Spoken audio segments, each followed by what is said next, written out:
Hello friends, नमस्कार। Edu ईटॉपर YouTube channel में आप सभी का हार्दिक अभिनंदन और स्वागत है।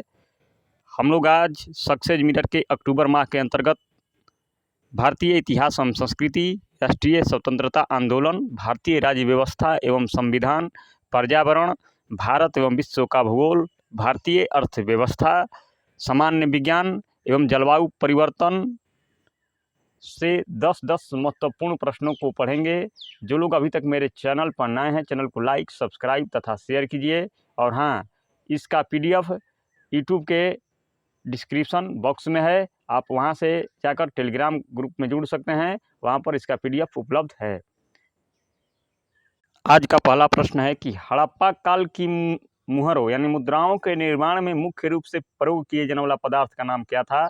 तो इसका आंसर हो जाएगा आपका सेलखड़ी। सेलखड़ी जो हड़प्पा काल की मुहरों और मुद्राओं के निर्माण में मुख्य रूप से प्रयोग किया जाता था। अगला, किस स्थान पर बुद्ध को एक मनुष्य के रूप में कभी नहीं दर्शाया गया, केवल या तो दो पैरों के निशान या पहिया के एक प्रतीक के रूप में दिखाया गया था? तो ये सांची के स्तूप पर देखा गया था। इसका आंसर हो जाएगा सांची। अगला, किस दर्शन की खोज मखली गोसाल द्वारा की गई थी? तो उत्तर हो जाएगा आपका आजीवक दर्शन, यानी आजीवक संप्रदाय की खोज मखली गोसाल के द्वारा की गई थी। बहुत इंपॉर्टेंट प्रश्न है। अगला है कि जैन धर्म में शिक्षा का जो अंतिम लक्ष्य क्या है? तो आंसर हो जाएगा आपका मानव कल्याण। किसे हिंदी खड़ी बोली का जनक कहा जाता है? आंसर हो जाएगा आपका अमीर खुसरो। अगला है कि किस सिख गुरु ने गुरु नानक की जीवनी लिखी थी? तो गुरु अर्जुन देव ने गुरु नानक की जीवनी लिखी थी। अगला प्रश्न है कि शिवाजी का राज्याभिषेक कहाँ हुआ था? तो शिवाजी का राज्याभिषेक हुआ था आपका रायगढ़ में। और अंग्रेजों ने भारत में अपनी फैक्ट्री स्थापित करने की अनुमति किससे मांगी थी? तो आंसर हो जाएगा आपका जहांगीर से। और श्री नारायण धर्म परिपालन जोगम आंदोलन के प्रणेता कौन थे? तो आंसर हो जाएगा ये नारायण, श्री नारायण गुरु। और भारत में डाक व्यवस्था शुरू करने वाला गवर्नर जनरल कौन था? तो आंसर हो जाएगा आपका लॉर्ड डलहौजी। अगला है राष्ट्रीय स्वतंत्रता आंदोलन से कि होम रूल लीग आंदोलन सर्वप्रथम किसने प्रारंभ किया था? आंसर हो जाएगा आपका एनी बेसेंट। और बंगाल विभाजन के निर्णय की घोषणा भारत के तत्कालीन वायसराय कर्जन द्वारा कब की गई थी? तो इसका आंसर हो जाएगा 19 जुलाई 1905 को बंगाल विभाजन के निर्णय की घोषणा लॉर्ड कर्जन द्वारा की गई थी। अगला है कि हम राष्ट्र हैं, राष्ट्रभक्त हैं जबकि जीना राजनीतिज्ञ है, यह कथन किसका है? तो ये कथन है मौलाना आज़ाद का, मौलाना अबुल कलाम आज़ाद का। और स्वराज्य मेरा जन्म सिद्ध अधिकार है, उपयुक्त कथन बाल गंगाधर तिलक ने कहा था, याद रखेंगे। अगला है स्वतंत्र भारत के लिए संविधान की रचना हेतु संविधान सभा का विचार सर्वप्रथम किसने प्रस्तुत किया था? तो उत्तर हो जाएगा आपका कांग्रेस पार्टी ने 1936 में। और सोमेंद्र नाथ टैगोर द्वारा स्थापित दल का नाम क्या है? तो उत्तर हो जाएगा क्रांतिकारी साम्यवादी दल। अगला है कि सुभाष चंद्र बोस के त्याग पत्र देने के बाद किसे भारतीय राष्ट्रीय कांग्रेस का अध्यक्ष चुना गया था? तो आंसर हो जाएगा डॉक्टर राजेंद्र प्रसाद। अगला, साइमन कमीशन भारत में किस वर्ष 1928 में आया था? उत्तर हो जाएगा आपका 1928 में। और विदेश में प्रथम स्वतंत्र भारतीय सरकार किसने स्थापित की? तो उत्तर हो जाएगा आपका राजा महेंद्र प्रताप सिंह। वर्ष 1919 में अखिल भारतीय खिलाफत सम्मेलन का अध्यक्ष किसे चुना गया? उत्तर हो जाएगा महात्मा गांधी। ये बहुत इंपॉर्टेंट प्रश्न है और बार बार एग्जाम में पूछा गया है। अगला जो है भारतीय राज्य व्यवस्था एवं संविधान से कि भारतीय संविधान के किस अनुच्छेद के अनुसार किसी भी व्यक्ति को विधि द्वारा स्थापित प्रक्रिया के अतिरिक्त उसके जीवन और व्यक्तिगत स्वतंत्रता के अधिकार से वंचित नहीं किया जाएगा? तो उत्तर रहेगा आपका अनुच्छेद 21, याद रखेंगे। और निर्वाचन आयोग की सहायता के लिए लोकसभा या राज्य विधानमंडल के साधारण निर्वाचन के पहले प्रादेशिक निर्वाचन आयुक्त की नियुक्ति करने का अधिकार किसे प्राप्त है? तो आंसर हो जाएगा राष्ट्रपति को। किस संविधान संशोधन द्वारा यह व्यवस्था की गई कि उपराष्ट्रपति के चुनाव के लिए संसद के दोनों सदनों की संयुक्त बैठक बुलाना आवश्यक नहीं है? उत्तर हो जाएगा 11वां संविधान संशोधन। और राष्ट्रपति पर महाभियोग का आरोप एक संकल्प के रूप में संसद के किसी भी सदन में पारित किया जा सकता है या लाया जा सकता है, या कम से कम कितने दिन की लिखित सूचना के बाद प्रस्तुत किया जाना चाहिए? तो उत्तर हो जाएगा आपका 14 दिन। और प्रत्येक उच्च न्यायालय अभिलेख न्यायालय होगा, यह किस अनुच्छेद में वर्णित है? तो आंसर हो जाएगा आपका अनुच्छेद 215। अगला है कि वर्ष 1966 में दिल्ली उच्च न्यायालय के गठन के पूर्व दिल्ली राज्य क्षेत्र किस उच्च न्यायालय के अधिकार क्षेत्र में था? उत्तर हो जाएगा इलाहाबाद उच्च न्यायालय। इलाहाबाद उच्च न्यायालय। पंचायती राज के चुनावों में राजनीतिक दलों को खुले तौर से चुनाव चिन्हों के आधार पर भाग लेने देने का सुझाव किस समिति ने दिया? तो उत्तर हो जाएगा अशोक मेहता समिति। तो ये क्या अशोक मेहता समिति ने दिया था कि पंचायती राज के चुनाव में राजनीतिक दल को खुले तौर से चुनाव चिन्ह के आधार पर भाग लेने देने का सुझाव दिया था। भारत में लोकपाल के संबंध में संसद में पहली बार प्रस्ताव कब रखा गया था? उत्तर हो जाएगा 1968 में। और बलवंत राय मेहता समिति की अनुशंसा के आधार पर किस वर्ष पंचायती राज व्यवस्था को लागू किया गया था? तो आंसर होगा 1959 में राजस्थान के नागौर से। और संविधान के अंतर्गत बंदी प्रत्यक्षीकरण यानी हॉर्बर्स कॉपर्स जारी करने का अधिकार किसमें निहित है? तो उच्च न्यायालय एवं उच्चतम न्यायालय दोनों को अधिकार है। अगला है पर्यावरण एवं जैव विविधता से कि जैव विविधता के ह्रास के मुख्य कारण हैं। उत्तर हो जाएगा प्राकृतिक आवासीय विनाश। और हॉटस्पॉट शब्दों का प्रथम प्रयोग 1988 में किसने किया था? उत्तर हो जाएगा नॉर्मन मायर्स ने। जैव विविधता संरक्षण के लिए महत्वपूर्ण रणनीति है तो वो है जैवमंडल रिजर्व। और सबसे अधिक स्थिर पारिस्थितिकी तंत्र कौन सा है? तो उत्तर हो जाएगा सागरीय या महासागर जो है स्थिर पारिस्थितिकी तंत्र है। और भारत का प्रथम national centre for marine biodiversity यानी NCMB किस शहर में स्थित है? तो उत्तर हो जाएगा जामनगर गुजरात। और इंसिनरेटर्स का प्रयोग किसके लिए किया जाता है? तो कूड़ा कचरा को जलाने के लिए। और देश में किसमें पंपास घास के मैदान स्थित हैं? उत्तर हो जाएगा अर्जेंटीना में। और जलवायु परिवर्तन पर भारत की प्रथम राष्ट्रीय कार्य योजना को कब लोकार्पित की गई थी? उत्तर हो जाएगा 2008 में। पृथ्वी पर सर्वाधिक बृहद पारिस्थितिकी तंत्र है। उत्तर हो जाएगा जैवमंडल। और किसी पारिस्थितिकीय तंत्र में पौधे का जैविक पदार्थ अधिकतम है तो उष्णकटिबंधीय वर्षा वन में जैविक यानी जीव मात्रा ज़्यादा में पाए जाते हैं। आइए अब भारत एवं विश्व के भूगोल से प्रश्नों को देखते हैं। राज्यों में कौन इलायची एवं काली मिर्च का सबसे बड़ा उत्पादक है? तो इसका आंसर दे दिया है गलत। ये हमको लगता है कि इस प्रश्न का आंसर केरल होगा। और आप लोग कमेंट में भी बताएं कि इसका आंसर क्या होगा। अगला है कि कौन शहर कर्क रेखा के सबसे निकटस्थ है यानी निकटतम है? तो ये ऑप्शन से है। ऐसे इसका आंसर इसमें दिया हुआ है उज्जैन 23 डिग्री 17 मिनट। अगला प्रश्न है कि कोल बांध परियोजना का निर्माण किस नदी पर हुआ है? तो इसका आंसर हो जाएगा सतलज नदी पर। और 100% सौर ऊर्जा पर चलने वाला भारत का पहला केंद्र शासित प्रदेश बन गया है या है? तो ये दीव हो जाएगा दीव। अगासीज का कार्य जुड़ा है। अगासीज का कार्य किससे जुड़ा है? तो आंसर हो जाएगा आपका हिमानी के कार्यों से। और प्लेट विवर्तनिक शब्द का सर्वप्रथम प्रयोग किसने किया था? उत्तर हो जाएगा टूजो विल्सन ने।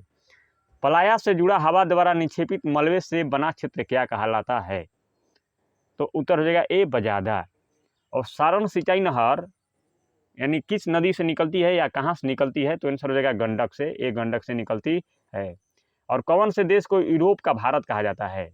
तो आपका उत्तर हो जाएगा इटली को यूरोप का भारत कहा जाता है। और अमरकंटक में कौन सी नदी का उद्गम होता है? तो नर्मदा। ये भी ऑप्शन से प्रश्न है। अगला देखिए भारतीय अर्थव्यवस्था से। तो भारत में प्रथम औद्योगिक नीति की घोषणा कौन से दिन को की गई थी? तो उत्तर हो जाएगा 6 अप्रैल 1948 को भारत की प्रथम औद्योगिक नीति की घोषणा की गई थी। भारत में राष्ट्रीय आय समकों का आकलन कौन करता है? उत्तर हो जाएगा केंद्रीय सांख्यिकीय संगठन CSO। स्टील अथॉरिटी की स्थापना कब की गई थी? तो आंसर हो जाएगा 1973 में। राष्ट्रीय कृषि और ग्रामीण विकास यानी नाबार्ड की स्थापना किस पंचवर्षीय योजना की अवधि में की गई थी? तो उत्तर हो जाएगा 6वीं पंचवर्षीय योजना में। ये सभी जितने ऑनलाइनर प्रश्न है बहुत इंपॉर्टेंट है और परीक्षा में पूछे जा सकते हैं, इसलिए इनका अध्ययन बेहद जरूरी है। आप लोग ध्यान से देखिए। अगर भारत में बाहरी वाणिज्यिक उधार में वृद्धि हुई तो देश के बाह्य ऋण पर क्या असर होगा? उत्तर हो जाएगा वृद्धि होगी। RN मल्होत्रा समिति ने किस क्षेत्र में संबंधित सुधारों के लिए रिपोर्ट प्रस्तुत की थी? तो उत्तर हो जाएगा बीमा क्षेत्र से। और रेखी समिति किस लिए गठित की गई थी? तो रेखी समिति अप्रत्यक्ष कर सुधार के लिए गठित की गई थी। और किस शहर को तमिलनाडु का चावल एवं कटोरा कहा जाता है? तो उत्तर हो जाएगा तंजाउर। सरकारी खर्च में वृद्धि के कारण निजी उपभोग या निवेश में होने वाली किसी भी कमी को क्या कहा जाता है? तो ह्रासकारी प्रभाव कहा जाता है, ये याद रखेंगे। अगला है, औद्योगिक एवं वित्तीय विनिर्माण बोर्ड की स्थापना कब की गई थी? तो आंसर हो जाएगा जनवरी 1992 में औद्योगिक एवं वित्तीय विनिर्माण बोर्ड की स्थापना की गई थी। आइए अब सामान्य विज्ञान एवं तकनीकी से 10 महत्वपूर्ण प्रश्नों का संग्रह देखते हैं। घेंघा रोग किसकी कमी से होता है? ऐसे तो आयोडीन की कमी से होता है, लेकिन हार्मोन दे दिया है तो थायरॉक्सिन हार्मोन की कमी से घेंघा रोग होता है। अगला, प्रतिजैविक पेनिसिलिन किससे प्राप्त की जाती है? तो आंसर हो जाएगा आपका कवक से। अगला प्रश्न है, मिश्र धातु बैल धातु में क्या होता है? मिश्र धातु ही बैल धातु में क्या होता है? तो तांबा 80% और टीन 20% होता है। जीवन रक्षक हार्मोन्स किस ग्रंथि से स्रावित होते हैं? उत्तर हो जाएगा आपका एड्रिनल से। एड्रिनल ग्रंथि से जीवन रक्षक हार्मोन स्रावित होते हैं। और नियासिन की कमी से किस रोग की संभावनाएं अधिक होती है? तो प्लेगरा की संभावनाएं अधिक होती है। और एड्स की बीमारी किसके द्वारा फैलती है? तो उत्तर हो जाएगा आपका विषाणु द्वारा एड्स की बीमारी फैलती है, विषाणु के कारण एड्स होता है। और पावर अल्कोहल किसे कहते हैं? तो ये पावर अल्कोहल बेंजीन, पेट्रोल तथा एथिल अल्कोहल के मिश्रण को पावर अल्कोहल कहते हैं। कौन सी अधातु विद्युत की सर्वाधिक चालक होती है? तो अधातु अगर सर्वाधिक विद्युत की सर्वाधिक चालक कह देगा तो ग्रेफाइट हो जाएगा, और धातु में कह देगा तो आपका सिल्वर चांदी हो जाएगा। विक्रम साराभाई स्पेस सेंटर कहाँ है? उत्तर हो जाएगा तिरुवनंतपुरम में। किस गैस को हंसाने वाली गैस के नाम से जाना जाता है या कहते हैं? तो आंसर होगा आपका नाइट्रस ऑक्साइड, याद रखेंगे। आइए अब जलवायु परिवर्तन व आपदा प्रबंधन से प्रश्नों को पढ़ते हैं। स्टॉकहोम समझौते का किससे संबंध है? तो ये संबंध जो है अस्थायी कार्बनिक प्रदूषक से पर्यावरण को सुरक्षित रखना स्टॉकहोम समझौते का संबंध है, यानी उद्देश्य था। 1952 का विशाल कोहरा किस शहर में हुआ था? तो उत्तर हो जाएगा लंदन में। 1952 का विशाल कहाँ हुआ था? तो लंदन में आपका हो जाएगा। कम कार्बन विश्व में संक्रमण को उत्प्रेरित करने के लिए क्लाइमेट न्यूट्रल नेटवर्क यानी CMNet को 2008 में किसने लॉन्च किया? तो ये हो जाएगा UNEP। UNEP का आपका मुख्यालय कहाँ है? तो नैरोबी में है, याद रखेंगे। यूनाइटेड नेशंस एनवायरमेंटल प्रोग्राम इसका फुल फॉर्म होता है, और इसने 2008 में क्लाइमेट न्यूट्रल नेटवर्क को लॉन्च किया था। जलवायु परिवर्तन के संदर्भ में उष्णकटिबंधीय वायुमंडल में जल चक्र का अध्ययन करने के लिए मेगाट्रोपिक्स मिशन के लिए किस राष्ट्रीय अंतरिक्ष केंद्र जो है 21 देश में स्थित है? तो फ्रांस में, याद रखेंगे। फ्रांस में मेगाट्रोपिक्स मिशन के अध्ययन के लिए राष्ट्रीय अंतरिक्ष केंद्र स्थित है। वार्षिकटन सम्मेलन किससे संबंधित है? तो वार्षिकटन जो सम्मेलन है खतरे में जो प्रजाति हैं, और खतरे में प्रजाति के लिए रेड डाटा बुक IUCN जो है। और चक्रवाती तूफानों के, अगला प्रश्न है कि चक्रवाती तूफानों के कितने प्रतिशत बंगाल खाड़ी में उत्पन्न होते हैं? तो 58% से अधिक, याद रखेंगे। अगला जो प्रश्न है कि समुद्र की सतह पर जल की बड़ी मात्रा को विस्थापित करती है, तो ये सुनामी तरंगे जो है समुद्र की सतह पर जल की बड़ी मात्रा को विस्थापित करती है। और भारत में कितने प्रतिशत क्षेत्र को प्रभावित करते हुए नियमित रूप से बाढ़ जो है वो आती है? तो लगभग 10% क्षेत्र को। चट्टानों, मलबे अथवा मिट्टी की पर्वतों को ढलान से नीचे नदी तटों की ओर बड़ी मात्रा में संचलन क्या कहलाता है? तो जब ढलने लगेगा तो इसको भूस्खलन कहा जाता है। आइए अब खेलकूद से महत्वपूर्ण प्रश्नों का संग्रह देखते हैं।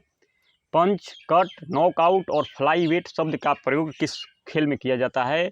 तो उत्तर हो जाएगा आपका बॉक्सिंग में किया जाता है। और वॉलीबॉल खेल का आविष्कार किस देश में हुआ? तो आंसर हो जाएगा आपका अमेरिका में हुआ। वाईचिंग भूटिया किस राज्य के हैं? तो उत्तर हो जाएगा आपका सिक्किम राज्य के। स्क्रीन पर देखते चलेंगे। नई दिल्ली का अंबेडकर स्टेडियम किस खेल से संबंधित है? तो उत्तर हो जाएगा फुटबॉल से। कोनोरू हम्पी किस खेल की प्रमुख खिलाड़ी हैं? उत्तर हो जाएगा शतरंज की। कन्फेडरेशन कप का संबंध किस खेल से है? कन्फेडरेशन कप का संबंध क्या से हो जाएगा? तो फुटबॉल से आपका हो जाएगा आंसर। और वॉलीबॉल की प्रत्येक टीम में खिलाड़ियों की संख्या कितनी होती है? तो 6, याद रखेंगे 6। और कपिल देव ने अपना पहला टेस्ट क्रिकेट मैच कहाँ पर खेला था? उत्तर हो जाएगा पाकिस्तान। और किस खेल को पूना के नाम से भी जाना जाता है? तो उत्तर हो जाएगा आपका बैडमिंटन। और ज्योति रंधावा हैं वो किस खेल से संबंधित हैं? तो उत्तर हो जाएगा आपका गोल्फ खेल से। ज्योति रंधावा का संबंध गोल्फ से है, गोल्फ से, याद रखेंगे, गोल्फ से।